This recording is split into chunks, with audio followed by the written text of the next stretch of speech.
Welcome to Kenton's videos. Enjoy the video. In this video, I will explain how to make canned enchilada sauce better. First, select a good quality canned sauce as your starting point.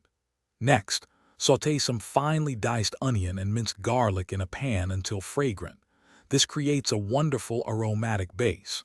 Then, pour in about 1/4 cup of chicken or vegetable broth to thin the sauce slightly and add more liquid depth. These initial steps are crucial for a richer flavor. Now let's really boost those flavors with spices.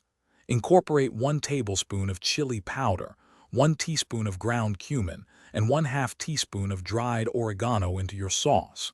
For a gentle kick, add just a small pinch of cayenne pepper. Finally, stir in 1 tablespoon of tomato paste. This not only deepens the color, but also adds a wonderful umami richness that canned sauces often lack. These spices are key.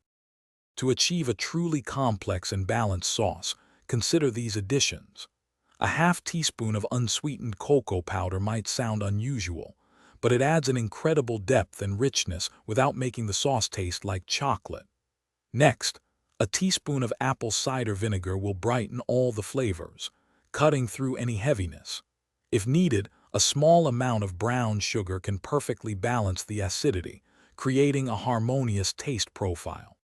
For the best results, allow your newly enhanced enchilada sauce to simmer gently for at least 15 minutes. This crucial step lets all those wonderful new flavors meld together beautifully.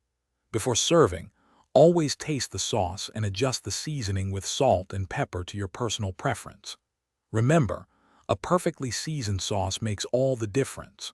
Also, be sure to check the description below for a fantastic book that can truly change how you think about money, as well as other great deals we've found for you. Enjoy your delicious, homemade tasting enchilada sauce.